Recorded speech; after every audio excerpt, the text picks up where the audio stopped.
Welcome to Driver Reviews. I'm Vicki Butler-Henderson, and today we are looking at one of the most eye-catching machines you will ever see on the road, on the track, in a field, on the beach, or indeed in a car park. This is no ordinary car park. We are at Silverstone. But back to the car, it is an Ariel Nomad. It is British built and prices start at £34,000. But this one has consumed most of the optional extras and costs closer to £68,000.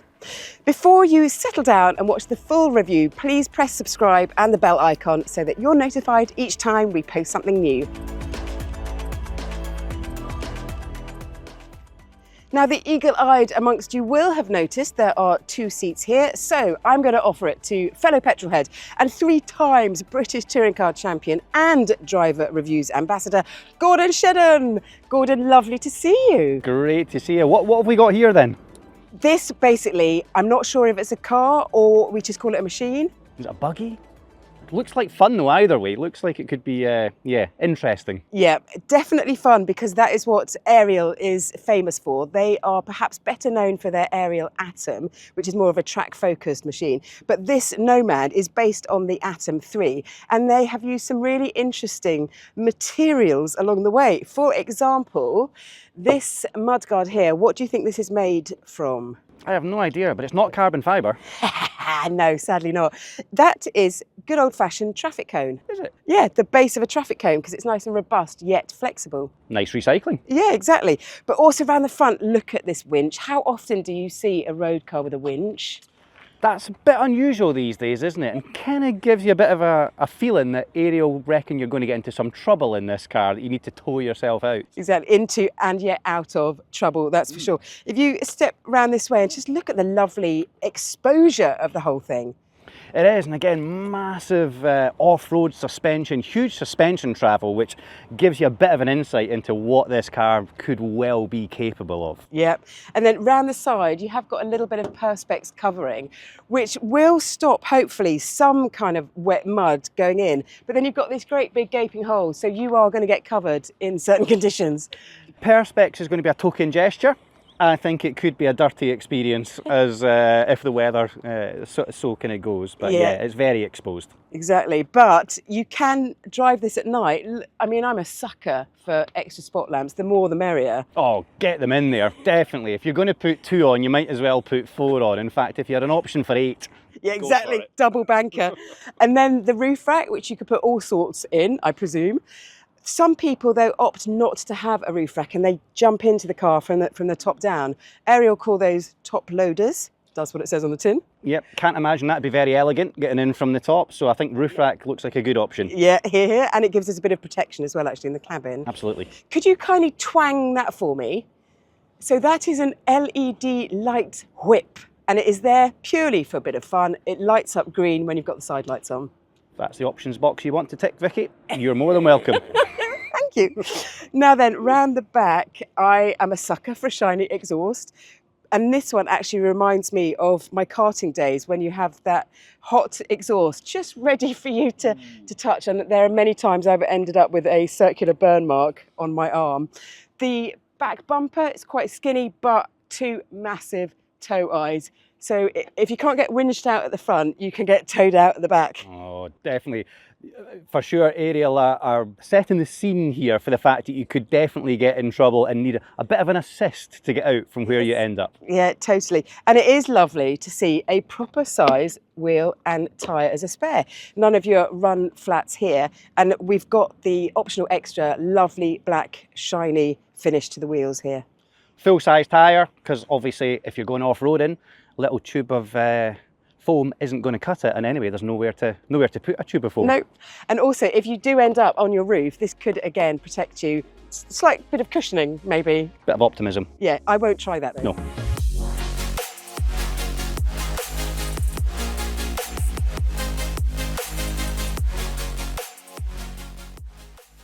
The Nomad has 15-inch wheels with Yokohama Geolandar A G015 tyres.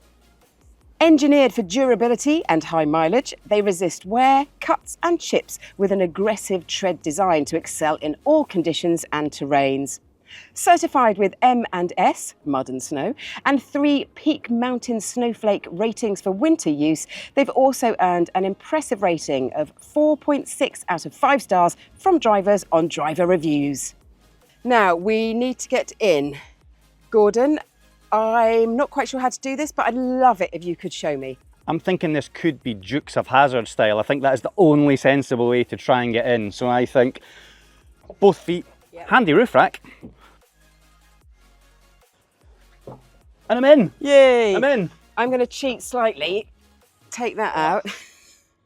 Do you think we'll need this? At some stage. Oh, I should have put both legs in first. There we go. Loads of room. Yeah, it is actually quite big. Yeah. Bigger than I'd thought. Now, before I put the wheel back on again, let's just have a look at this dash carbon fibre. Like a bit of carbon fibre. Love it. And then all around are the buttons that control the onboard computer, so you can calibrate for different tyres and stuff like that when you put those on. And then brake bias, 16 turns to the front, 16 all the way back. What would happen if we had it all the way in either direction? Well, if you put it all the way to the front and you braked hard, you would just lock the front wheels and start missing corners. And if you put it all the way to the back, it literally would be like pulling the handbrake on when you jumped on the brake. So when you're driving it, different conditions, different surface, it's going to be very different from tarmac to sand to mud. So yeah, really handy that it's there and able to be changed so quickly. Yeah, I've got it set for the middle of the road kind of thing at the minute. Right, I'll put this back on, but the cabin itself, everything is just compact around the driver, isn't it? The pedals aren't offset in any way. It's got, got good driving position. These seats are just single molded plastic. They look quite hard, but how do you feel in them? For a single piece seat, it's actually pretty comfortable, and I think the angle they've got just right. It holds you in the right places without being uncomfortable. But yeah, it just contributes to the driving position. It actually doesn't need to have a recliner in here, so no. they've got it right. Yeah, totally. How are you enjoying your footrest? Oh, that is a brace position rest. And when you look at what this car's capabilities are going to be, I'm really thankful this is here, for sure. That's a £250 option. Worth Another option is this hydraulic style handbrake. Oh, a giggle stick. That is the fun lever. So as we'll find out soon. Yeah, so that's about £1,200, and I'd tick that, wouldn't you? I'd have 2 of them. Yeah.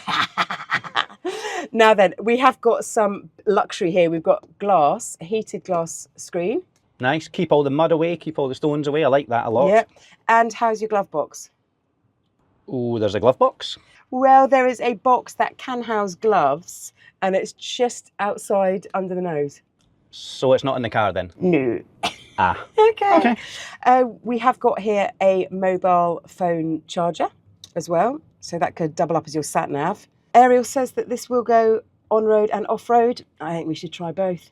I think it would be rude not to. Yeah. Oh, I can't actually turn it on, I'm too far away.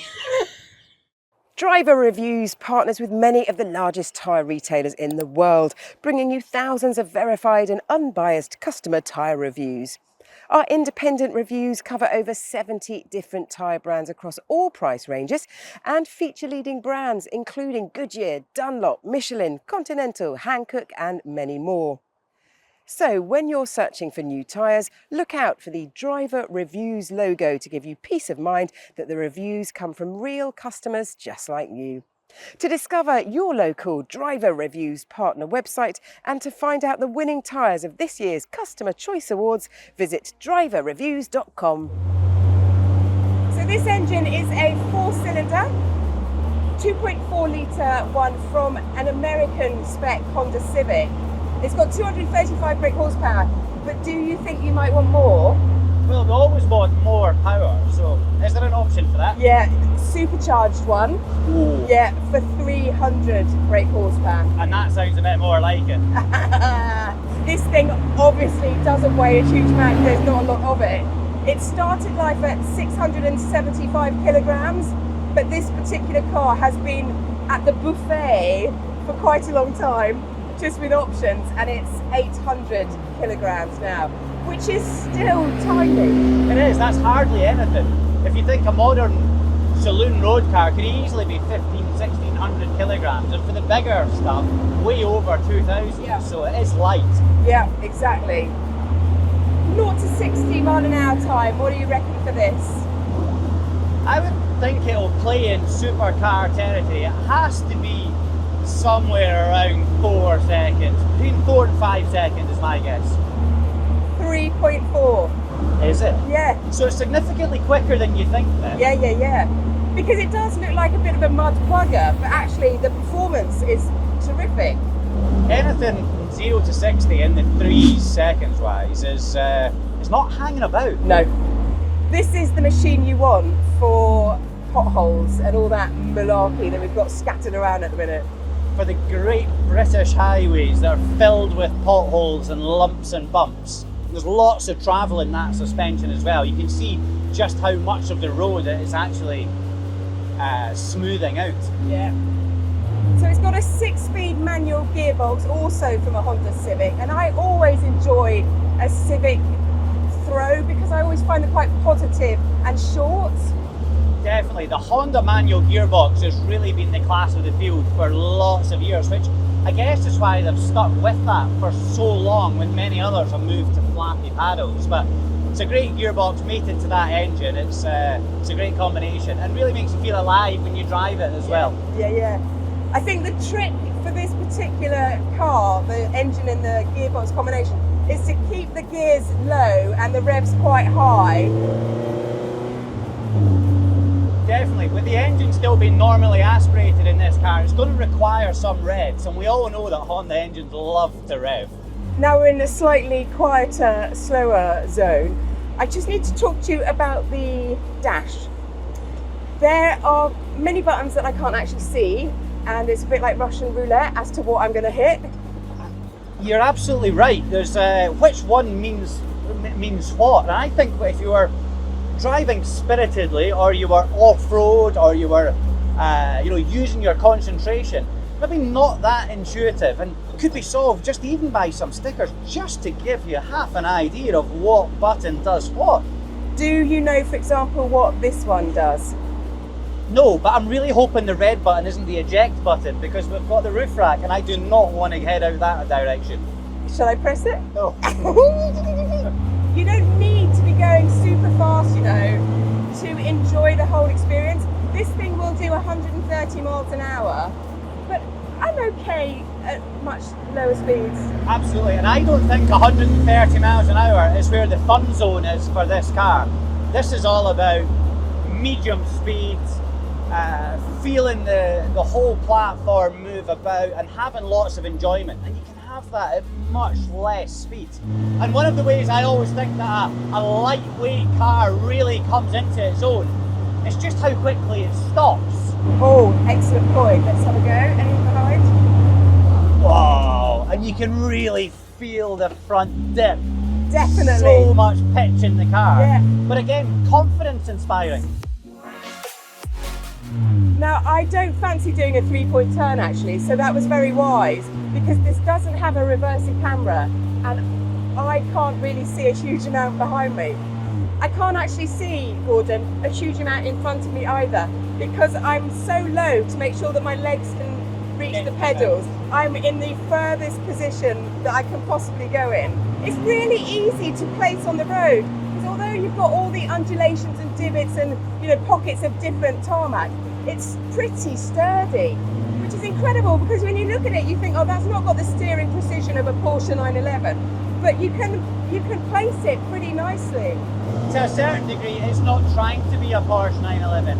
This is an Ariel Nomad. It does things that other cars can't do, and one of its party tricks surely has to be not bothering about speed bumps, because we've got plenty ground clearance, a lovely plush ride, and a Porsche 911 is not going to go over speed bumps like an Ariel Nomad is going to do. And we can be subtle in town at 30 miles an hour, but don't brake for the speed bump, just keep going. Okay. Let's feel what it's like. Oh, easy. That's easy. So sweet, really comfortable. That is the most comfortable I've ever felt going over a speed bump, ever, I think. Good, isn't it? Well, that is the tarmac road section dealt with. Do you fancy a little off-roading? I think this car is going to be incredible fun off-road. We've got to give it a go. I need to have a go on that handbrake. Absolutely. Gordon, I know I should be handing over the reins to you, but I can't really resist. I'm gonna have just a little cheeky little go.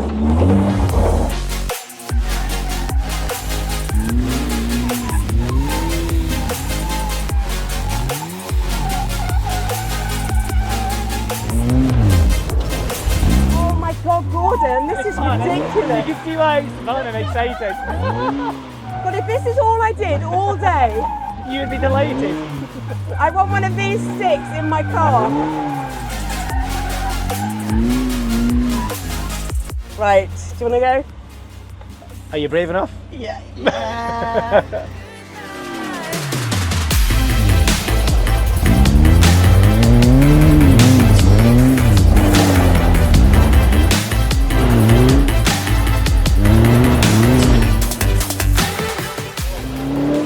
Try not to leave it in the bushes. Oh no! Oh no! Oh no! Where are we going? In a rainstorm. All right, we need to turn right then. Oh. If this was pouring down the rain, we would be getting so muddy. We would, but we'd still be having smiling. fun. We would absolutely still be smiling. Let's go again! We'll go again! Oh. Oh, dear, oh dear, oh dear. This is just hooliganism. I know. At its finest. I know. I am waiting for a massive stone though to come through and wallop me in the face. Oh, not again, not again, not again. Oh, we'll go this way, we'll go this way, we'll go this way. Oh, we'll come back up. Oh.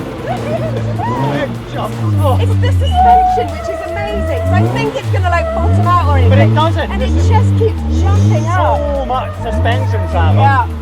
And even when you drive it really, really hard, it's just taking it all in its stride. It's just incredible, isn't it? Whoa. Track limits, what track limits, what oh, that was a bouncy one. Sorry about that one. Whoa, sounds absolutely wild. So much fun, so much fun.